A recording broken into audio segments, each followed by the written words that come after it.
Hi, this is Mac with PriceActionTradingSystem.com. Today is Tuesday, February the 7th, and this will be our chart lesson for today. And I just wanted to start here. I've gone ahead and drawn everything on the chart just to kind of speed things up. We had a little downtrend working from the overnight that reversed about a half hour into the regular session open this morning and we had a very nice uptrend here. And so hopefully you saw this setup and hopefully you got some of it.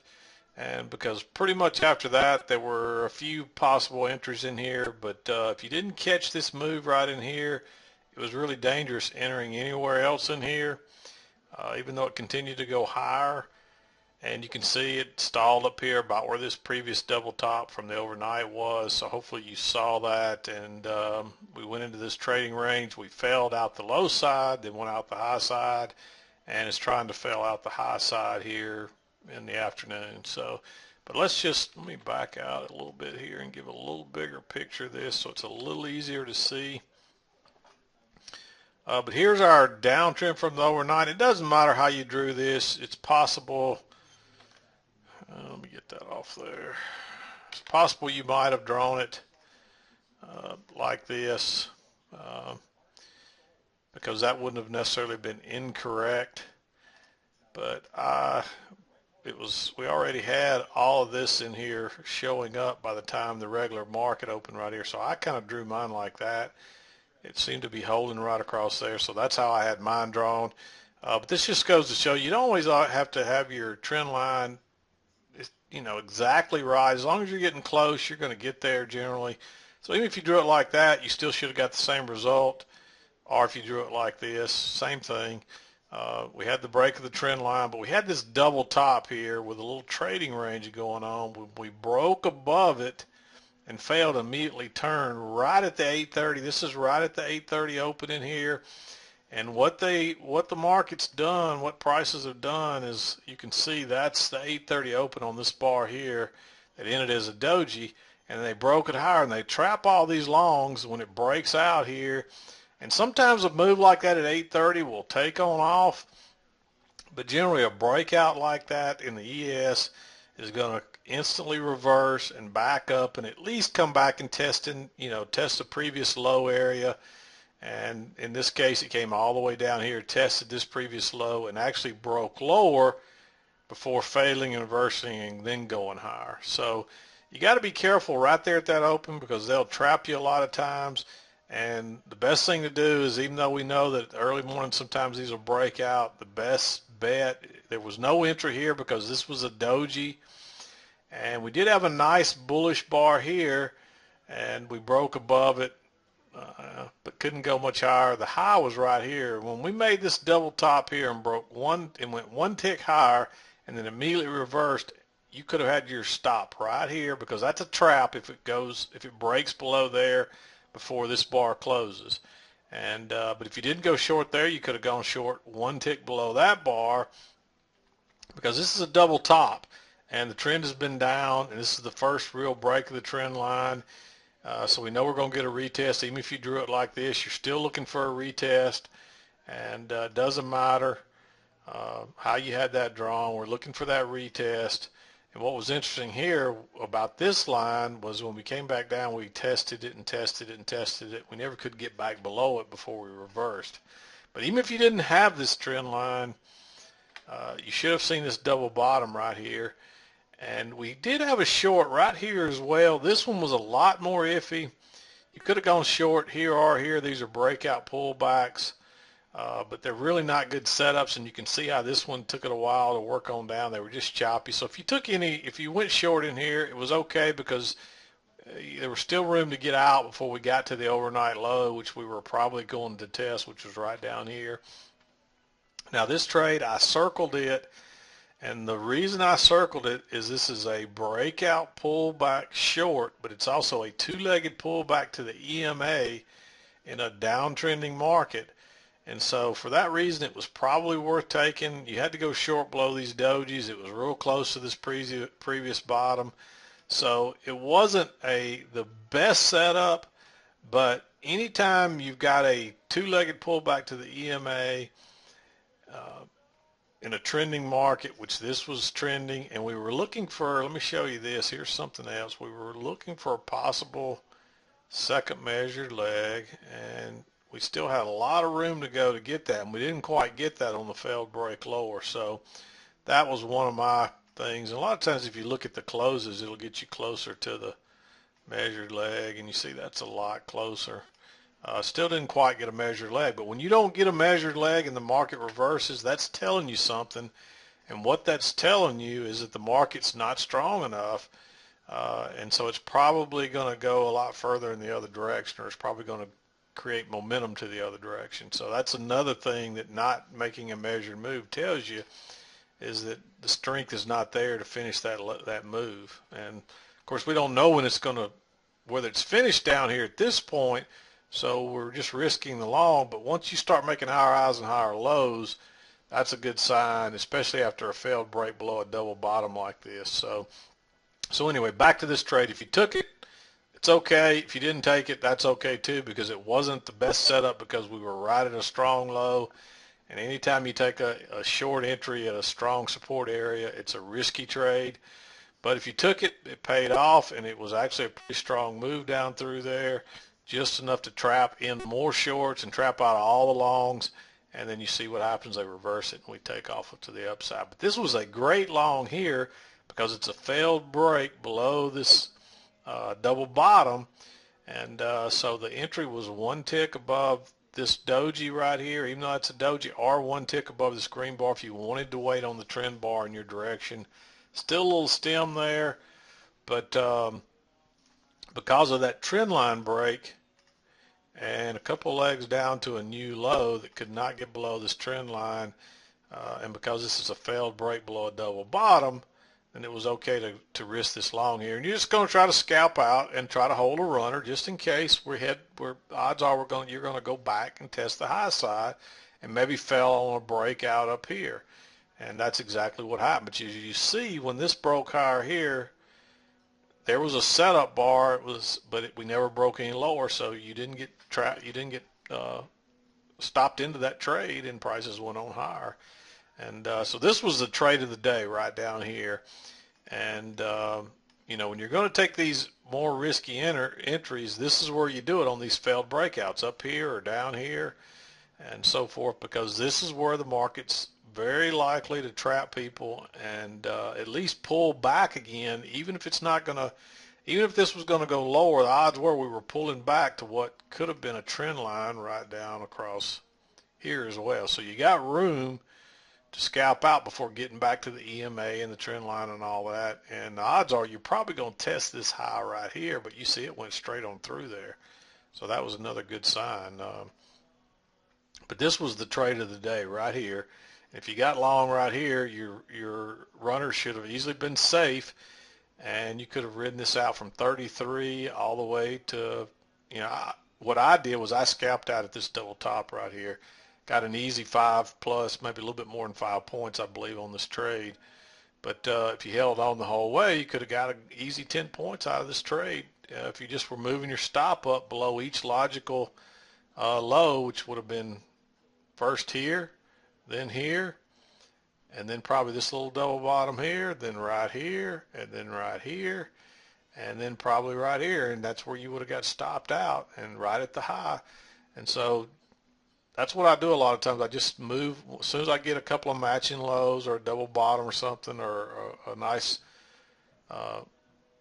ridge of support. That's where I'll move my stop to. And a lot of times I won't put it one tick. I'll put it two, because you get all these one tick traps. And so it's usually best to give it a tick or two just to make sure you don't get stopped out on the noise. And this was a great trade. I circled this one. This one was iffy again because you're entering so close to all this resistance. But there was a short trap here and a double bottom. As you can see, you got your double bottom right across here.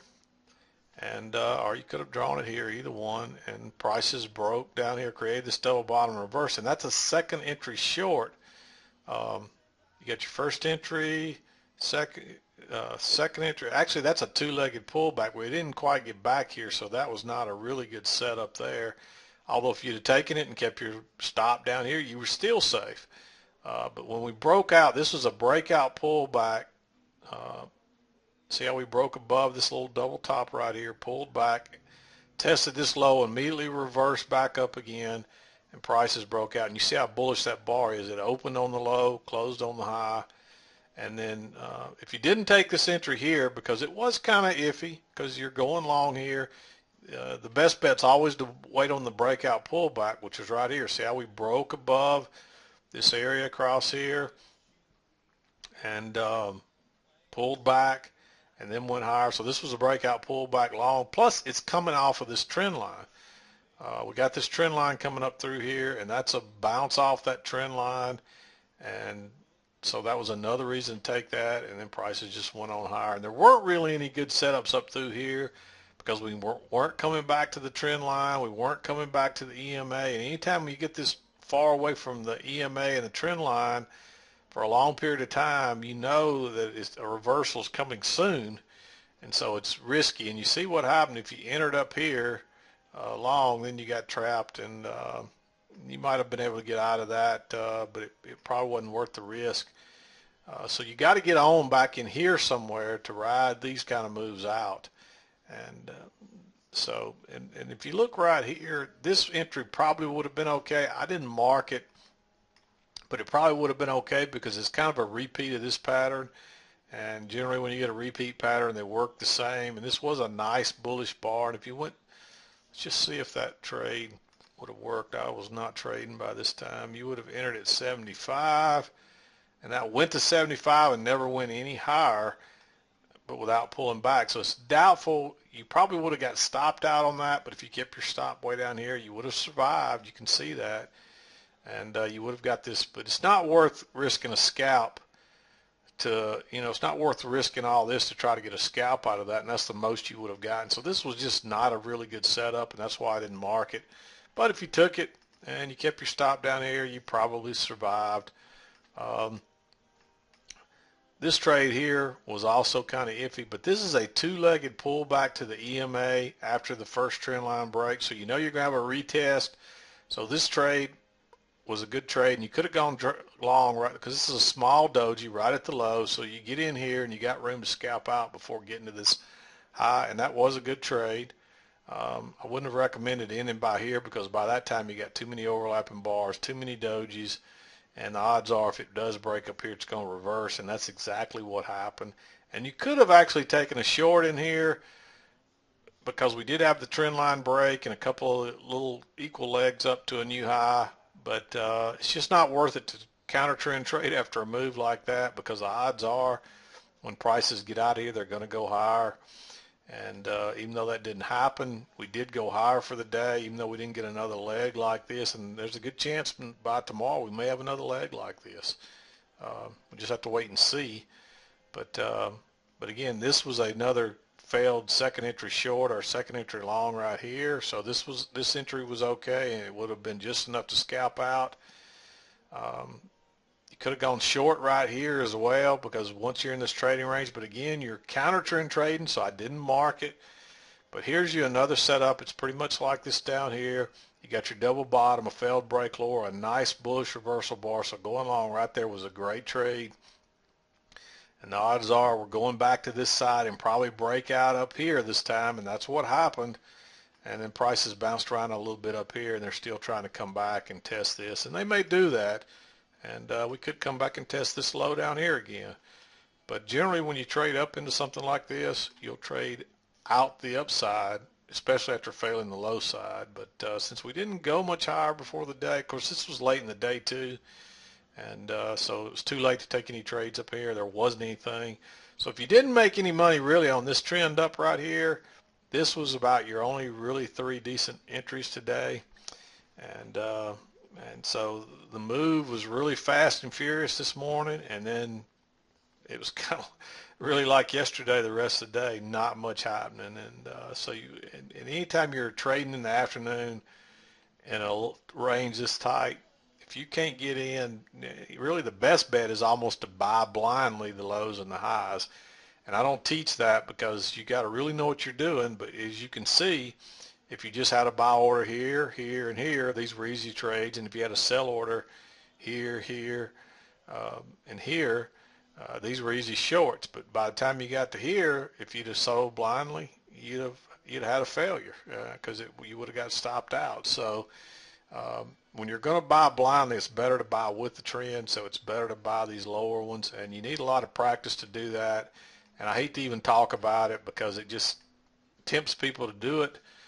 But and you really need to know what you're doing, and you need to keep when you're going to buy blindly like this, you need to have real tight stops or either real big stops.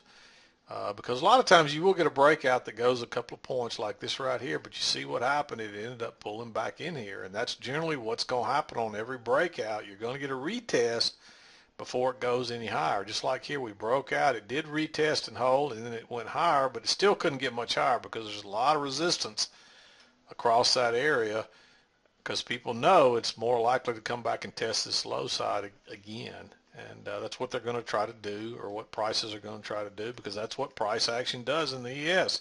We've watched it happen over and over and over, so we know what the odds are. Anytime you get a breakout, the odds are it's going to reverse and at least do a retest like this before going higher. So, and that's why we enter on the breakout pullback rather than on the breakout, because the breakout's more likely to fail. It's very rare in the ES that you get a breakout that breaks out like this and takes off. It's generally going to come back and test that breakout area a few times, and then if it holds, then it will probably go higher. But it's got to test, that's what the prices do. They test support and resistance over and over until one breaks away, and then they go on and test the next one. So keep that in mind. But it wasn't a great trading day, but there was some volume today. There was actually some movement today, and it all happened early. If you waited till after 10 o'clock to trade today, then, it just wasn't much going on. And if you didn't get any of this by 10 o'clock, then it's doubtful you probably made any money today. This is hard trading up here. You got to know what you're doing. And so this was your chance to make money off this little move down and then this reversal up. And hopefully this didn't fool you, because you should have been able to see all this overlap, that this was support from the overnight, and you probably would have had that drawn right there in the beginning, and that might have helped you with this short too, because that makes this short look a whole lot better, because that's a failed break below, it pulls back, and it's a second entry short. And so that's another reason I like that trade, because at this point you would have had, I usually draw them across the closes. Even if you didn't have it on the closes, you would have probably had it there. And that still makes that trade look a whole lot better. So hopefully you can see that. And I meant to show you that earlier, but I sometimes get to thinking ahead and get to talking ahead, and I failed to do that. But that shows you how that was a lot better setup right there, and why I like that setup. But anyway, I'm going to call it a day. This is Mac with PriceActionTradingSystem.com. Hopefully you had a good trading day today, and if you didn't, a better one tomorrow. We'll see you next time.